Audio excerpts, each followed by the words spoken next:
Hi, Nate. Welcome to the show. Thanks for having me, John. Happy to be here. Oh, happy to have you.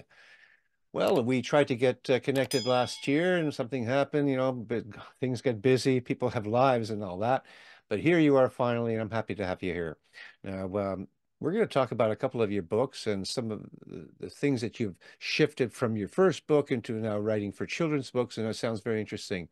But before we do that, why don't you tell us a little bit about yourself, what your Sure. business is, where you're located, and how you got to the point of doing this? Yeah, definitely.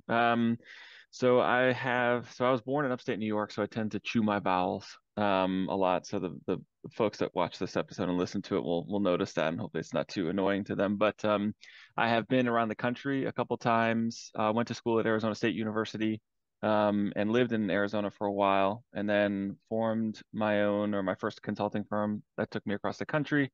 But while I was going to high school and college in Arizona, I was really involved in theater and film. I was in a couple different independent films, and I fell in love with the process of creating.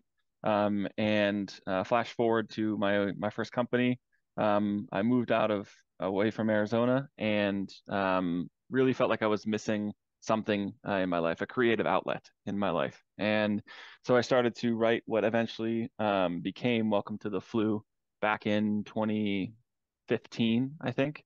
And through the course of moving and getting married and having my daughter back in 2017, it was a lot of stuff got in the way, but a lot of life happened. But eventually, I came through and got I got my first book published in 2018, and then Welcome to the Flu came out in 2020. So been all sorts of crazy, hectic, busy stuff, but background is in technology. My management or my consulting firm is a technology transformation company, and we specialize in project and product management. So couldn't be further away from kids books, but the kids books allow me to have a creative outlet. That's really fun for me to write, and I hope to become the next sort of Dr. Seuss, where kids can grow up reading my books from age 0 to age 15. So that's the goal that I'm working on now. Cool, cool. And are there some rhymes going on in your books? Oh yes, yes. Oh, Not excellent. so much in Welcome to the Flu, but the one that is in publication right now. The title is called The Day Tomorrow Got Lost. That is a rhyme structure book. Yeah. Okay. So you were published, but is it a sort of micro publisher company? What is it? Hybrid?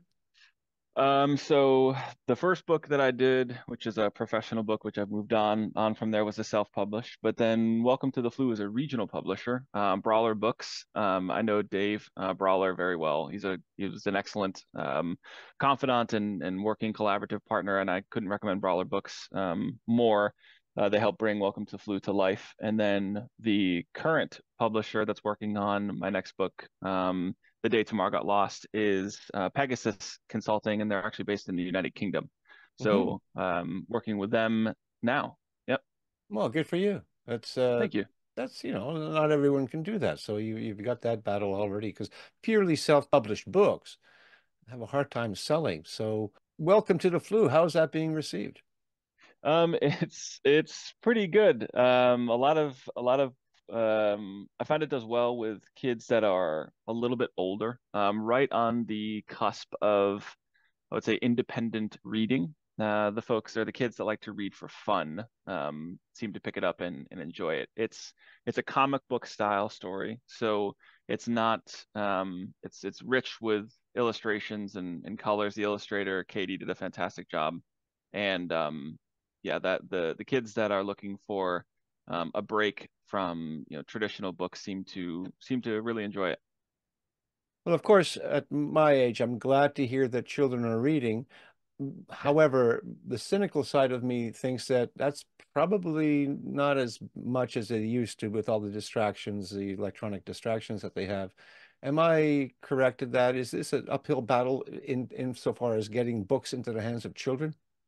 I would say it is an uphill battle in the sense that I'm sure many children would rather look at a screen. However, my two kids, we always do bedtime or reading Yeah. every night before bed. We read a book, and it's actually surprisingly prevalent. to the parents that I talk to Cool. whenever I've been at a lot of events, and parents and children have looked at my books and picked up some of my books. And a lot of kids or a lot of parents do say that we still read every night before bed, and I can't Mm. underscore that enough, in the sense that the incredible amount of benefit that comes from just one book a day is enormous in terms of your child's development, your bond with your child, their ability to creatively think and have cognitive reasoning.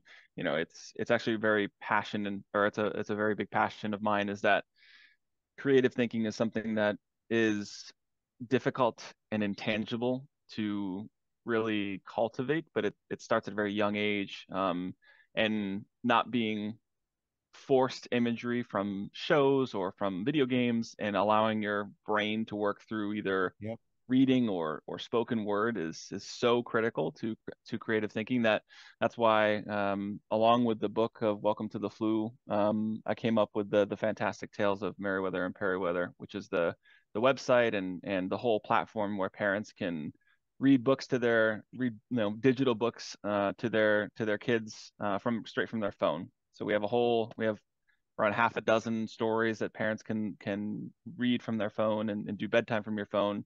And we'll be publishing more in late 2024 as well. So we do about six a year, for parents to have a digital bookshelf, right at their hip whenever they're traveling, or if their kids are tired of the books that they have on their bookshelf, or whatever. But it offers another alternative to bedtime in a fun and engaging way. Mm. I can't agree with you more. 100%. Absolutely. And you're talking to a person who has a 38-year-old son. I read to him every night whenever I could when I was home.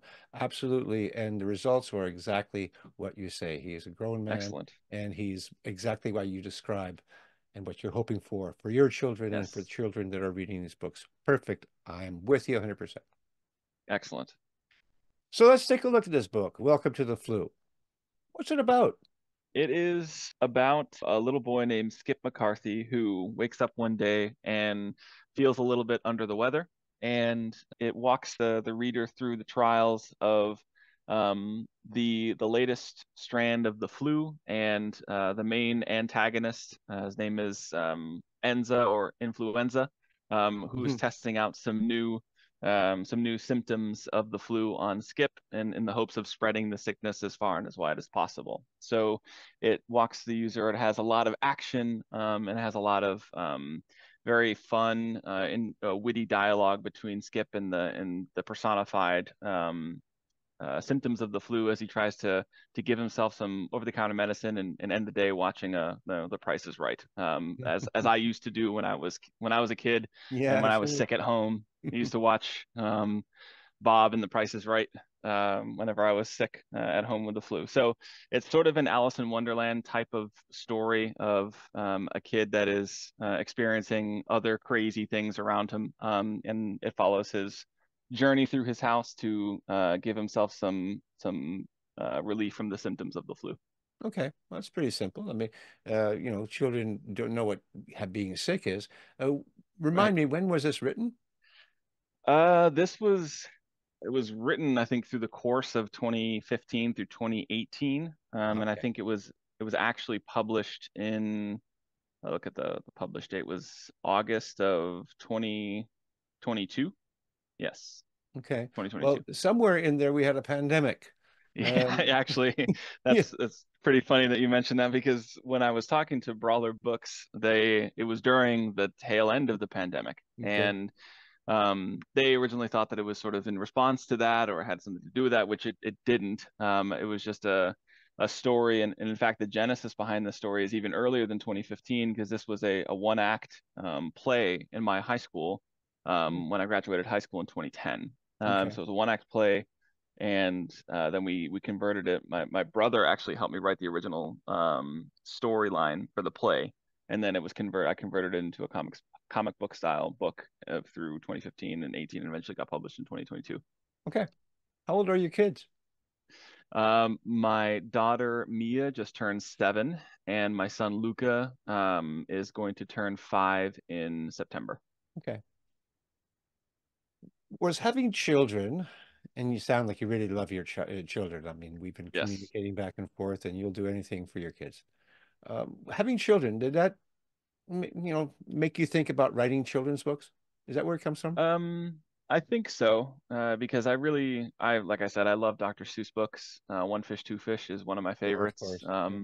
Also loved reading to them, and it was fun to read and perform to my kids in bed. And initially, it was actually pretty Yeah. funny when they were a little bit younger. They didn't like when I did weird voices or when I performed it a little bit more.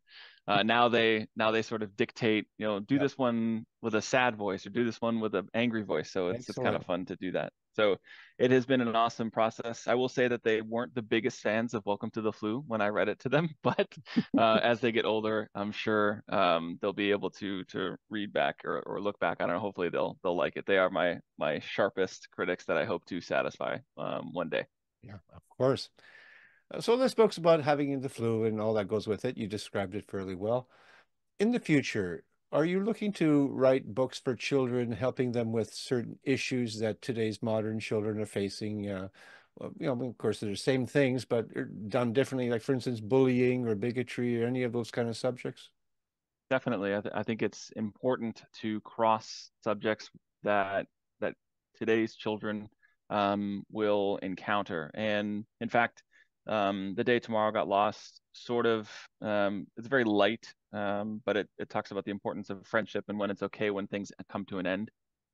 Because a lot of times in our world of instant gratification, there seems to be an expectation that things will never go away or stop or end. And the day tomorrow got lost sort of chronicles the journey of the main character and tomorrow, a personification of a tomorrow in their trials through exploring a city. But eventually, tomorrow has to go become today, Hmm. and that is a profound sort of.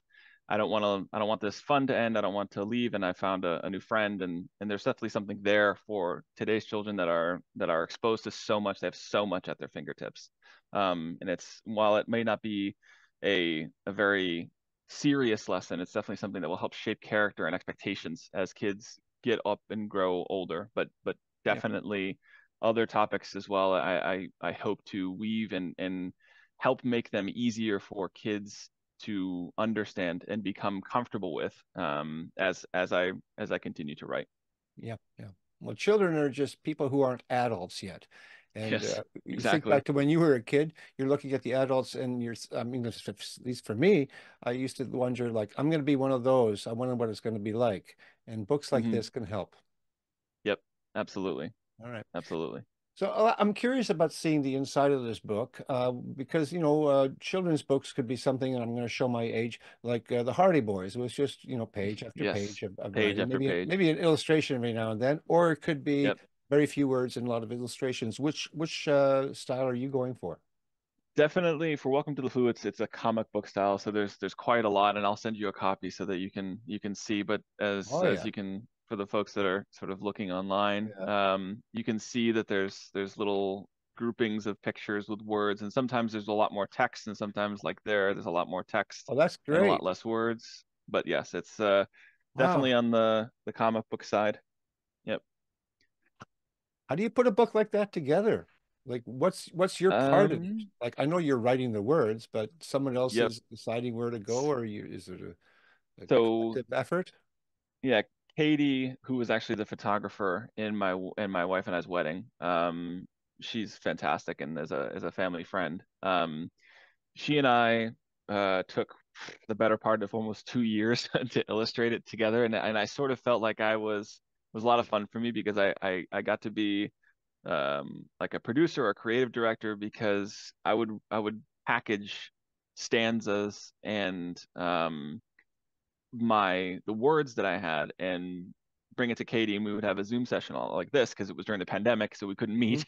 Yeah. And we would talk about the words. She would read it. She would come to the meeting having read the words, and she and I would kind of talk about what would be a cool way to visualize it. And I had certain things that I wanted to hit, certain key illustrations that I just saw in my head. I just didn't have the talent to draw them, but was really I really encouraged Katie to come back with what she thought would be good or what she thought would cool because I wanted it to be a nice open creative process, and she absolutely crushed it. Yeah, Every time she came beautiful. back, it was fantastic working with her, being able to collaborate with her on making this come to life. And she was actually the first person that illustrated these little two characters, Merriweather and Perryweather, with whom the book brand is named after, the Fantastic Tales right there.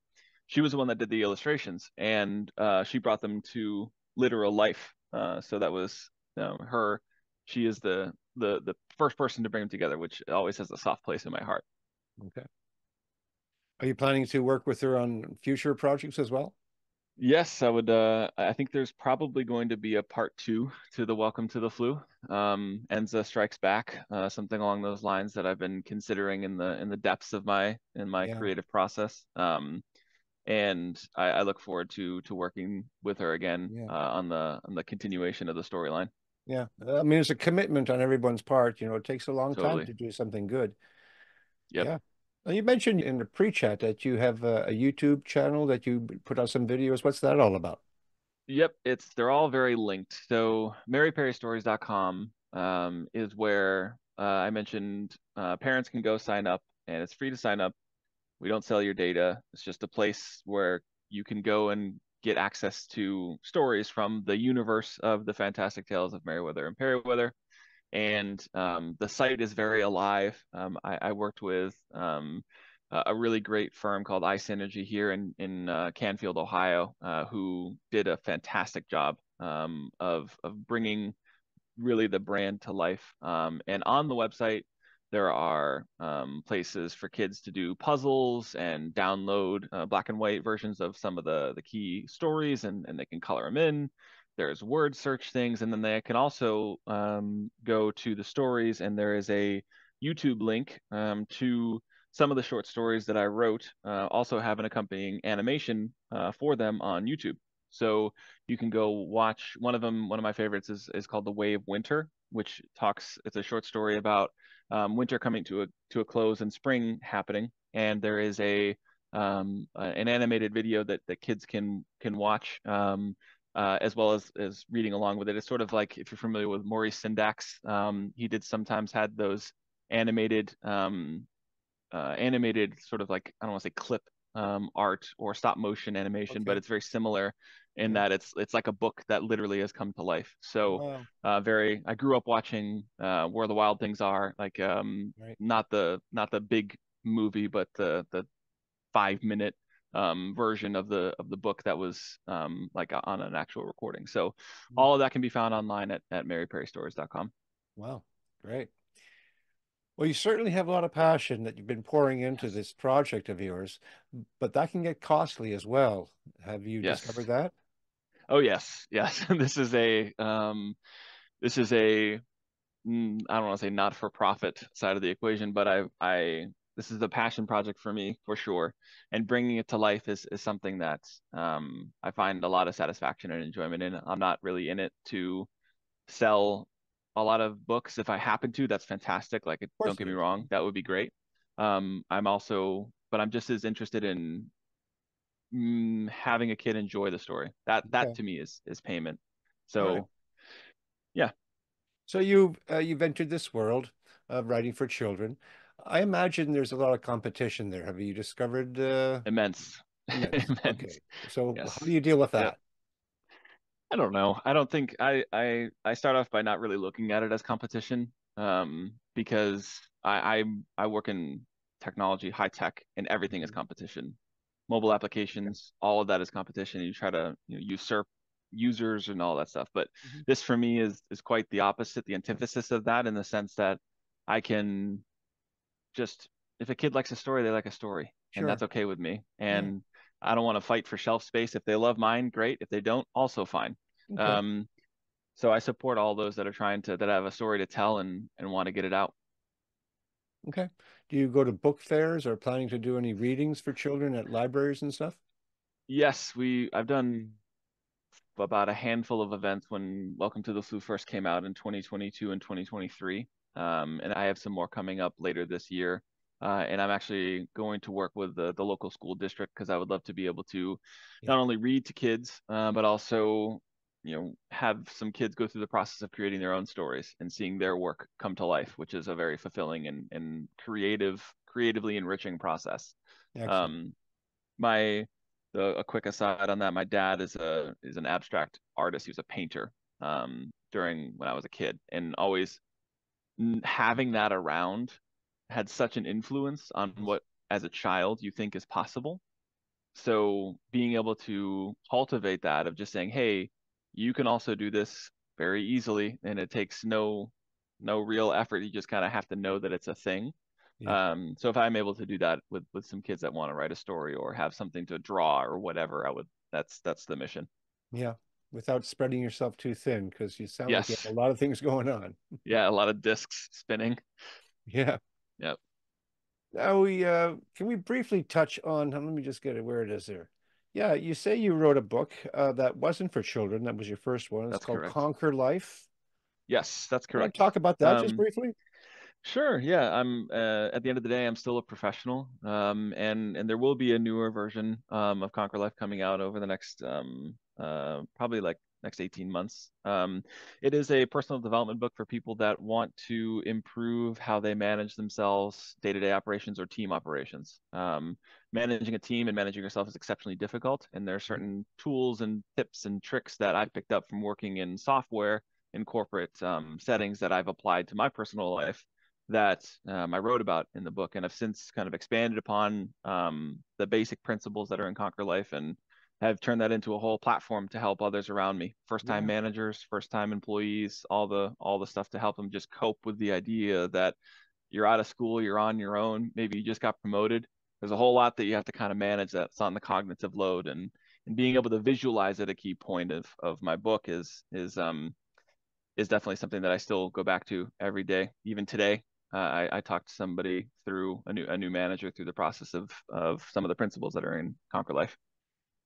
Great. Okay, listen, what I'd like to do with this season is put the artist in full frame and where you got a chance to pitch your latest book and the direction you're going and tell people why they should order this book for themselves and for their children.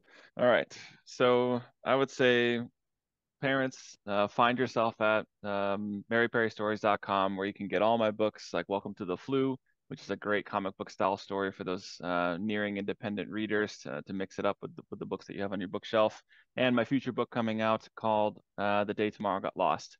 But Mary Perry Stories is a hub for creativity that we try to cultivate within the family, and we publish new stories. All the time, whether digital ones or print ones, for you to take home and enjoy and strengthen the bond of creativity between you and your children. So come in and check us out and play any of the games that we have on there, or look at the stories and share your stories with your kids. And I hope to see you there. Excellent. Very good. I like it. I like doing this little segment. I think Yeah, it it's makes good. all the difference. Yeah, Well, Nate, that was a fun conversation. I hope you enjoyed it. yeah, it was fantastic. Okay, I super. rarely get to talk about the books, so I cherish these All moments. So right. I appreciate you Well, having me on here. sounds like you're going to write some more, and I'm not shutting down this show anytime soon. So, Excellent. whenever you write some more, you contact me. My next recording sessions will be in the fall of 2024, and you're welcome to join in. I can't wait. Okay. You take care of yourself now. All right, John. Thank you so much. Bye-bye. Bye.